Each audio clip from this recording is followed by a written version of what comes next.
Hello, I'm Kim Warren and I would like to introduce you to this dynamic model of a small land border crossing in a rural region of a developing country. The crossing is used by local people to sell goods over the border in the neighbouring country, and this is very informal trade indeed. We're talking about individuals taking vegetables and animals to sell nearby or goods they make at home.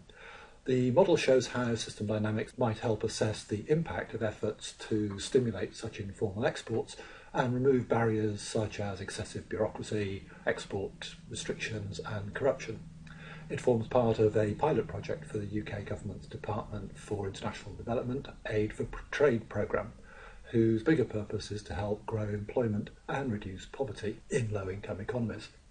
A separate presentation at strategydynamics.com/DFID Trade P1 explains the background. The model is still in development and may change following this recording, so results may differ from those shown here. Also, a separate model deals with a larger border crossing on a highway used by companies exporting bigger loads by truck.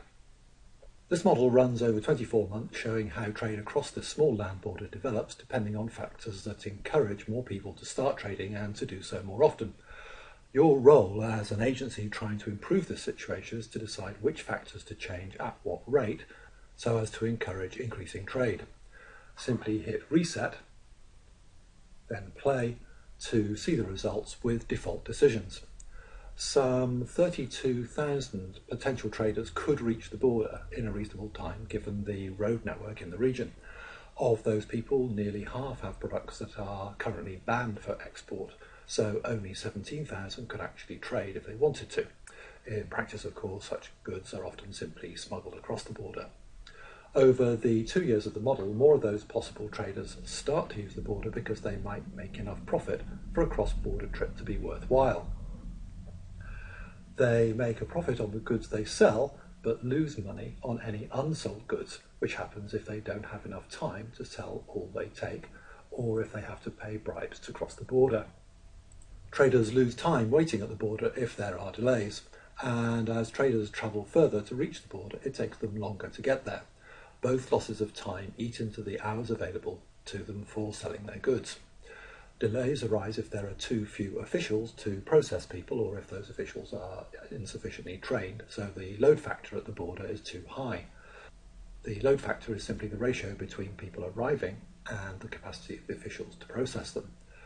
Corruption may also increase delays at the border, although this effect is not currently included in the model. Reset and step to the end of month 7. It looks like border delays are rising and the border load factor is high. Way more people are arriving at the border than can cross. Maybe you need more officials, and because there's also some turnover among these staff, you'll need to do more training. Set desired crossing officials to 10 and cut the time between training to 2 months. Step on to the end of month 12. It took a couple of months to get those extra officials, but that has at least relieved the pressure on the border and more traders are crossing. Maybe more still would start if you invested in more roads and persuaded the government to remove products from the banned list. Set months to cut each banned product to 3. This simply means that your efforts with the government manage to get one product removed from the banned list every 3 months. Also set add kilometres of roads per year to 20.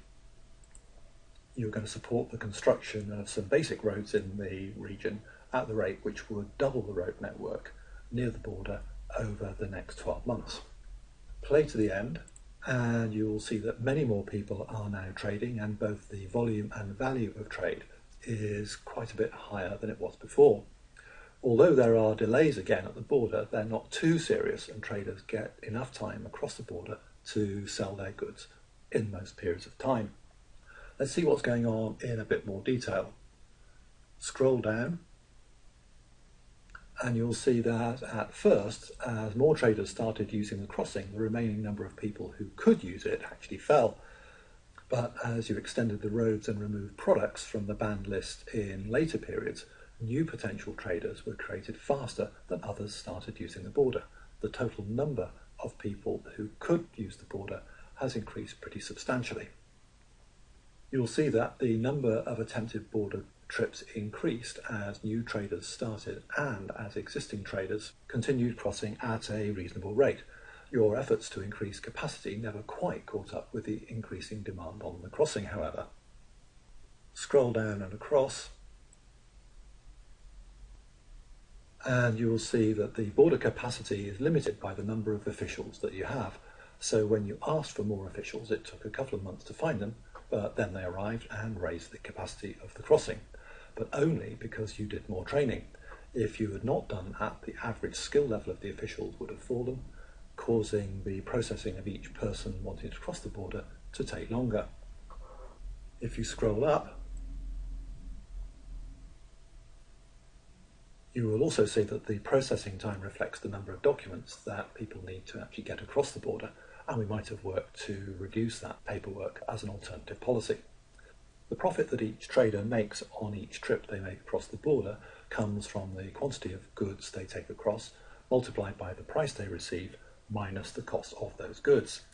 Too long delays mean that not all of those goods they take can be sold, and those traders make losses on those wasted products. You can see the impact that the difference between profit and desired profit makes on encouraging new traders to start or existing ones to stop, and on the frequency with which those traders make the crossing to trade. There are several other settings you can explore, such as reducing the level of corrupt payments demanded of traders to cross the border, and as I say, cutting the paperwork required.